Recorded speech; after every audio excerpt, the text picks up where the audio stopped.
Duterte orders MECQ for NCR and 3 provinces. Misuari urged to drop support for Sabah claim. 4.5 trillion 2021 budget set. Manila University under 2-week quarantine. Anti-polio drive in Central Luzon starts. EEI partner begin building Malolos Clark Railway. SpaceX astronauts come home. Dindo intensifies, new LPA enters par. Good morning, I am Sandy Locos and you're watching Tribune News on Q. Today is Monday, August 3, and now the news. President Rodrigo Duterte has approved the recommendation of Health Secretary Francisco Duque III to place Metro Manila, Bulacan, Cavite, Laguna, and Rizal under modified enhanced community quarantine from August 4 to 18. Presidential spokesperson Harry Roque announced Duterte's decision on Sunday night following the president's meeting with the officials of the Interagency Task Force on Managing Emerging Infectious Diseases and Senator Bongo. Duque's recommendation to place Metro Manila, Bulacan, Cavite, Laguna, and Rizal under MECQ for 15 days came as medical frontliners called for a timeout. The frontliners said they are overwhelmed by the number of COVID-19 patients as the number of cases shot up to 103,185 as of Sunday. Doctors and nurses also demanded the reversion of Metro Manila and its surrounding provinces to enhance community quarantine to contain COVID-19 cases. Roque said the president also approved the cabinet's recommendation to issue work and quarantine passes to minimize movement. Meantime, former leaders of Malaysia have tried to talk Tomorrow National Liberation Front MNLF leader Nur Misuari out of including Sabah in his proposed Bangsamoro Republic, according to an MNLF source. Ex-Prime Minister Mahathir Mohamad offered Misuari asylum in 2001 in exchange for abandoning his support to the Sabah claim, the MNLF source claimed. The offer was for Misuari to sign a waiver that will bind him not to include Sabah in the proposed state that will cede from the Philippines. However, Misuari was still arrested on Jampira's island of Sabah, the source said. At the time, Misuari was wanted by the Philippine government for instigating a rebellion in Sulu. Misuari turned down the offer as the disputed territory belonged to the Sultanate of Sulu. Misuari was deported to the Philippines and was arrested in 2007 of terrorism charges. After leading the Zamboanga siege in September 2013, Misuari received an emissary from the Prime Minister Najib Razak, seeking a new dialogue on excluding Sabah in the declaration of an independent republic, according to the MNLF source. Tribune News on Q will be back after a short break. Nais po naming humingi ng paumanhin sa anumang pag-aalalang naidulot ng ating bills ngayong Mayo at Hunyo. Di po namin inasahan ang naging hirap para sa ating lahat dulot ng COVID-19 pandemic. Pero nakapagbasa na kami ng Metro, kaya ang May at June bills ay may actual meter reading na ng inyong konsumo. Ito ay maaaring bayaran ng installment depende sa inyong konsumo noong February 2020. Kung wala sa bahay o sarado ang shop noong ECQ, makikita ang adjustment sa inyong bills ng Mayo o Hunyo. Kung nabayaran na ang inyong estimated March at April bills, pwede itong i-refund sa aming business centers or i-apply sa susunod na bills. Para naman sa mga di nakatanggap ng bill noong Mayo, huwag pong mabigla kung mataas ang ating bill sa Hunyo dahil sakop nito ang inyong nakonsumo noong ECQ. Pero para makagaan, 1/4 lang muna nito ang kailangan bayaran. Ang balanse, pwedeng i-installment. At good news, bumaba ang overall electricity rates ng 2 centavos per kilowatt hour ngayong Hunyo. 2 buwan nang magkasunod ang pagbaba ng rates. Hanggang sa susunod na Meralco Advisory. President Rodrigo Duterte has approved the proposed 4.5 trillion national budget for 2021, the Department of Budget and Management announced. The amount is 9.9% higher than this year's budget and is equivalent to 21.8% of gross domestic product. The proposed 2021 budget aims to sustain government efforts containing the COVID-19 pandemic. It focuses on government spending on healthcare, food security, investments in public and digital infrastructure, and helping communities cope and prevail in these trying times. The DBM will finalize the 2021 National Expenditure Program and other budget documents for submission to Congress before the 30-day constitutional deadline. Rizal Commercial Banking Corporation Chief Economist Michael Ricafort said the budget can be augmented by fiscal measures such as the 10 to 20% excise tax on junk food, 12% value-added tax on digital transactions, and 5% import tariffs.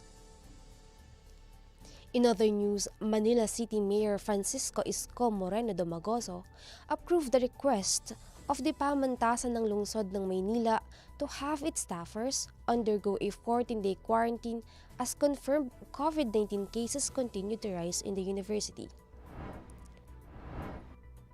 Domagoso also approved the request of PLM to lock down the campus during the quarantine period.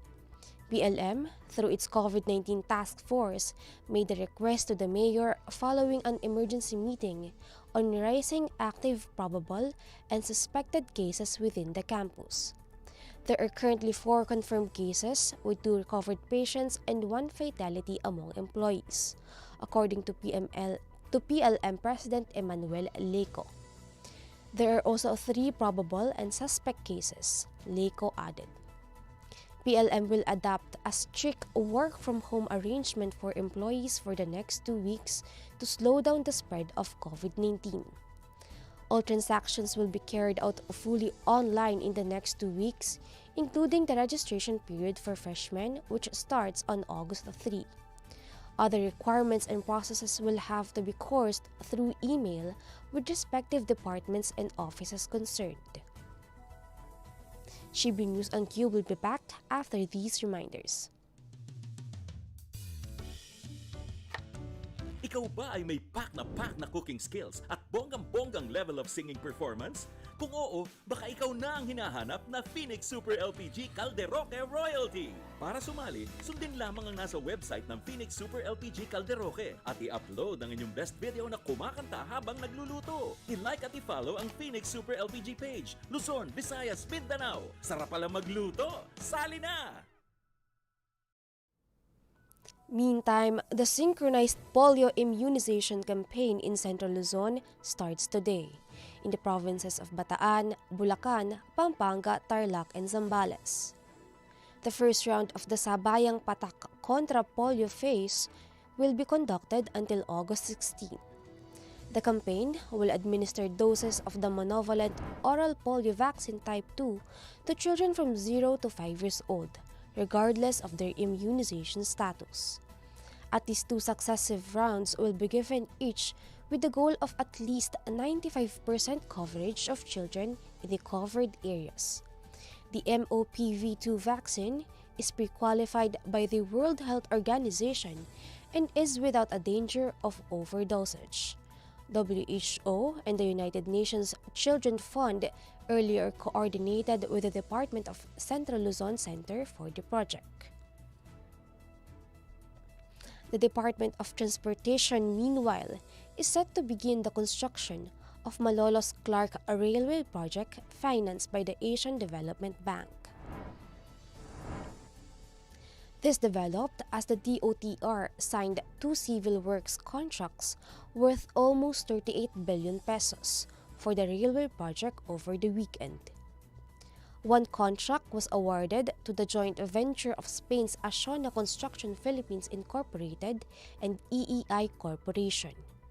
It will involve building 6.3 kilometers of railway and 1.6 kilometers of depot access lines, including an underground railway station at the Clark International Airport. The other contract, which was awarded to South Korea's POSCO Engineering and Construction Co., will put a 33-hectare depot and railway operations control center in Balacat, Pampanga. 3 more contracts for civil works are set to be awarded later this year. The OTR Secretary Arthur Tugade said the projects will benefit local businesses, such as suppliers of raw materials that in turn will create more jobs.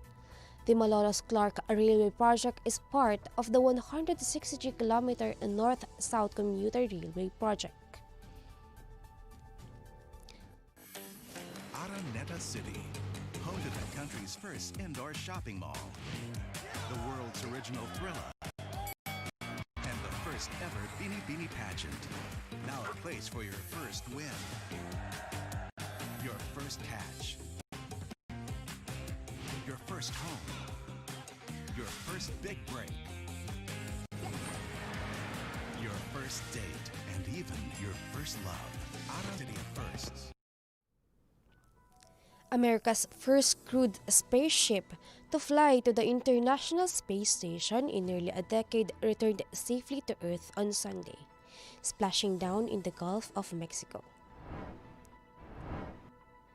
The successful mission, carried out jointly by SpaceX and NASA, demonstrated that the United States has the capacity once more to send its astronauts to space and to bring them back. The SpaceX Crew Dragon Endeavour splashed into the water of Pensacola, Florida at 1848 GMT, trailed by its 4 main parachutes. It was the first water crew landing for a crewed U.S. spaceship since the 1975 Apollo-Soyuz mission. Around an hour after splashdown, the astronauts exited the capsule and headed for shore on a helicopter. They were to take a plane to Houston, where they will reunite with their families.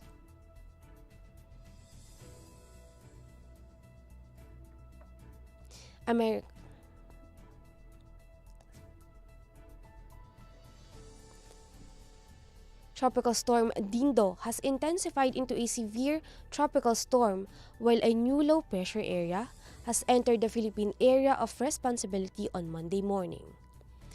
Based on Pag-asa's tropical cyclone alert issued at 5 a.m., Dindo has a maximum sustained winds of 95 km per hour and gustiness of 115 km per hour. The storm is located 475 kilometers north-northeast of Basco, Batanes, and is moving northwestward towards the east of China Sea at speed of 15 kilometers per hour. Dindo is causing the southwest monsoon to affect northern and central Luzon. Meanwhile, the new LPA entered the PAR at 4 a.m. and is estimated at 570 kilometers east-southeast of Davao, Pag-asa said. The LPA has a low chance of turning into a storm but will bring rains in Mindanao from Monday to Tuesday.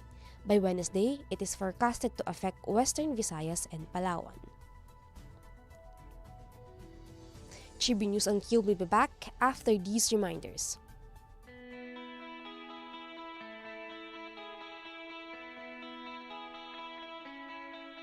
In the days ahead, we need to lean on the values that make us a great company, the Malasakit, for which we are known, and the understanding that, as San Miguel, we stand for something far greater than ourselves. That we have the responsibility to extend a hand to those who most need it. It is our sense of duty and obligation, pagkakaisa and malasakit, that will see us through these difficult times.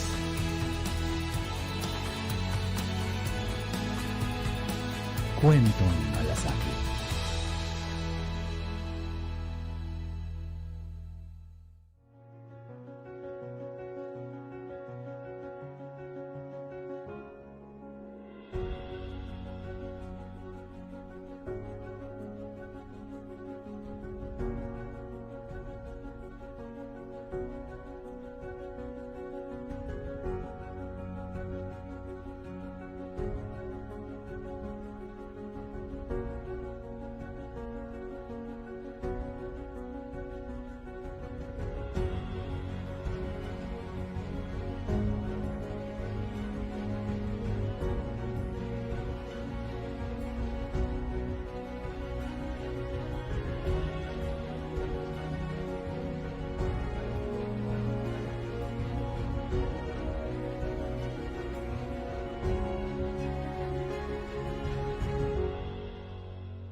Catch the latest news on our website, tribune.net.ph, and follow us on Facebook, Twitter, and Instagram. Subscribe to our YouTube channel, Tribune Now. The Daily Tribune is one with the nation in facing the COVID-19 crisis, and in line with this, the Daily Tribune digital edition on Press Reader is now available for free online. You can also download the Daily Tribune app on Apple Store for iOS users and Google Play for Android users to get the latest and most comprehensive news online. Daily Tribune is also inviting everyone to join its community Viber Katribu to get updates on the freshest and hottest news and entertainment stories of the day. Tarsito emoticons are also available on our community Viber. Just click on the link in this video to join. Again, this is Sandy Locos and you're watching Tribune News on Q. Stay safe, stay healthy, and stay at home. Good morning and have a nice day.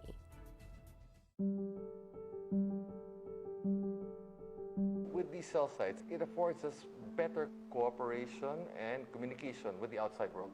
Because it is vital for FU and RMF to have this. We are now dependent on this cellular signal, and it has helped us a lot.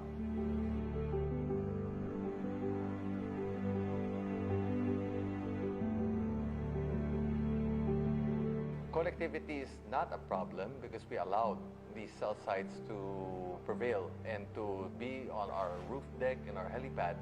Hindi tayo mawalan ng signal sa lahat ng rooms namin dahil may cell site tayo sa taas.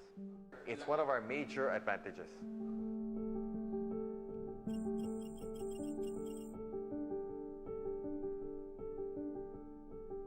I think that's the greatest decision that I was a part of, because if not, we would probably be in a worse case right now. I'm thankful that we allowed these cell sites to be installed. I'd like to think and hope that all hospitals have that. We have not had any case of cancer regarding cell sites. As a matter of fact, we employ many cell sites and many boosters inside the hospital. For us, it has saved lives. I think with this new normal, we have realized that we are more dependent on this technology. Cell sites, if not connectivity, are a must.